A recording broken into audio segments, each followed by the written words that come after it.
You are the first and one of the only contestants to have ever killed a moose on the show, a big game animal, with a bow and arrow. So this is day 20. So can you take me through the kill? Yeah, so I'd missed one and I just decided I'm not here to starve. I'm here to like try to become sustainable. So I was like, I don't care if it's a risk. I'm going to build that fence. I built it. I would just pick berries and call moose every day. And it was actually really pleasant just sit in a berry patch and call moose. And but then I also had this whole trap and snare line set out everywhere. So I had all these, I was getting rabbits. But I was actually taking a rabbit out of a snare when I heard a clank because I'd set up kind of an alarm system with string and cans. So It's a brilliant idea. By the way. yeah, it's another thing that could have not worked, but it worked. and it came through. And I was like, oh, I heard the cans clink, and I was like, no way. And so I ran over. I didn't know what it was exactly, but something was coming along the fence. And I ran over and jumped in the bush next to the funnel exit on the fence. And sure enough, the big moose came running up, and your heart gets pounding like crazy. You're just like, no way, no way.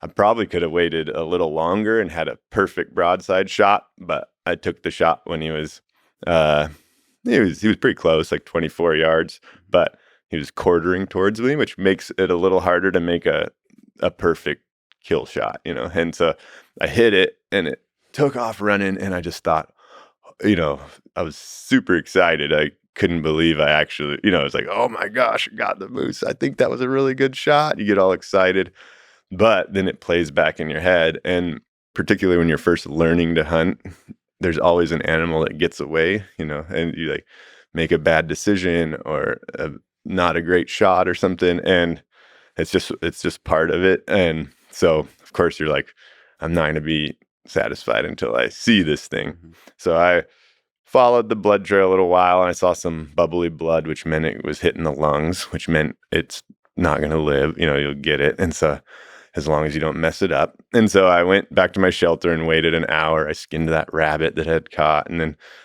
super nervous, the slowest hour I ever had.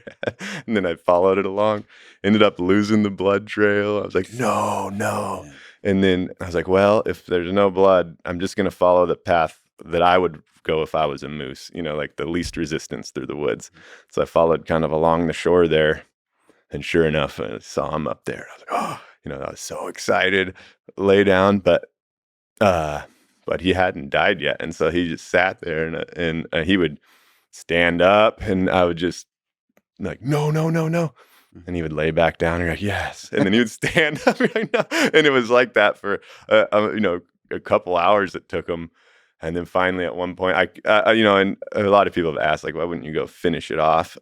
So when an animal like that gets hit, it had no idea what hit it. Just all of a sudden it's like, something got it, and it ran off, and it lays down, and it's actually fairly calm, and it doesn't really know what's going on.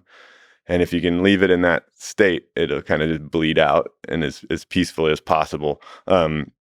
If you go chase after it, that's when you lose an animal, because as soon as it knows it's being hunted, it gets panicked, adrenaline, and it can just run, and you'll never find it. So I didn't want it to see me. I knew if I tried to get it with another arrow, there's a chance I could have finished it off, but there's also a not bad chance that it would see me take off or even attack, because moose can be a little dangerous. And so I just chose to wait it out. And at one point it stood up and fell over, and I could tell it had died, and walked over, like you actually touch it, and you're just like, whoa, no way.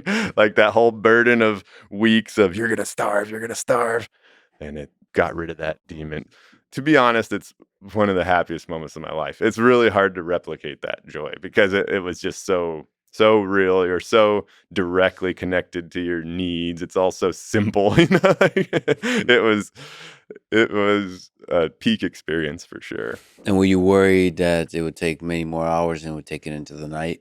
Yeah, I was. I mean, until you actually have your hands on it, I was worried the whole time. It's a pretty nerve-wracking period there between when you get it and when you actually recover the animal, get your hands on it. So it took longer than I wanted, but I finally got it. Can you actually speak to the kill shot itself, just for people who don't hunt? Yeah, like what it takes to stay calm, to not freak out too much.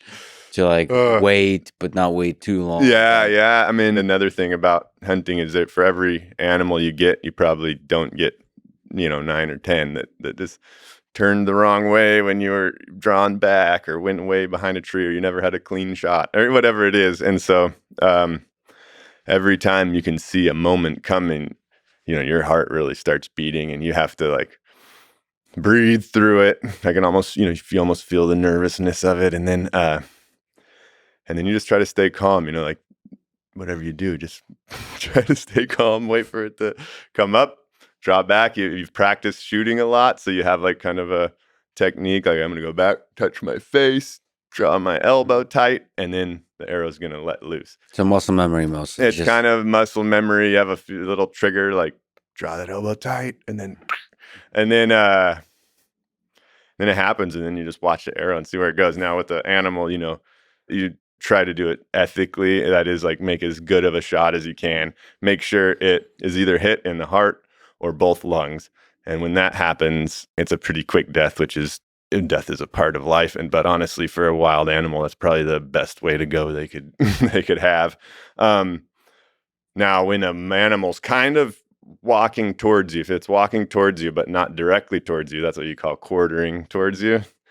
You can picture it's actually pretty difficult to hit both lungs because the shoulder blade and all that bone is in the way. So you have to make a perfect shot to get them both. And to be honest, when I took my shot, I was a few inches right. And so it went through the first lung and then it sunk the arrow all the way into the moose. But it didn't. It allowed that second lung to stay breathing, which meant the moose stayed alive longer. What's your relationship with the animal in a situation like that? You said death is a part of life. Yeah, that's an interesting thought because no matter what your relationship to, however you choose to go through life, whether, whatever you eat, whatever you do,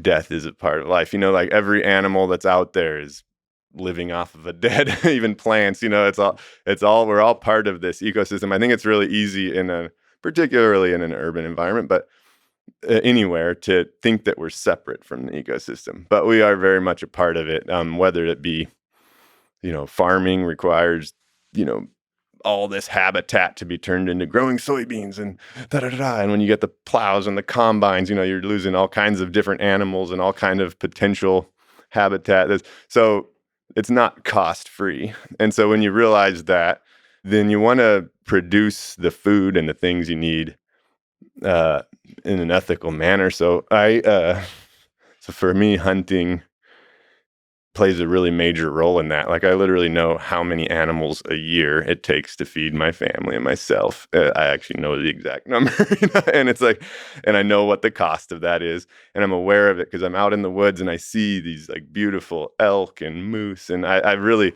love the species, love the animals, but there is a fact that one of those individuals, is going to have to feed me, and particularly like on alone, it was very heightened, that experience. So I shot that one animal and I was so thankful, that I wanted to give that big guy a hug and like, hey, sorry it was you, but had to be somebody. Yeah, there's that picture of you just almost hugging it. Right, totally. And you can also think about it, the calories, the protein, the fat, all of that comes from that will feed you. Right. You're so grateful for it. Like the gratitude is like, definitely there.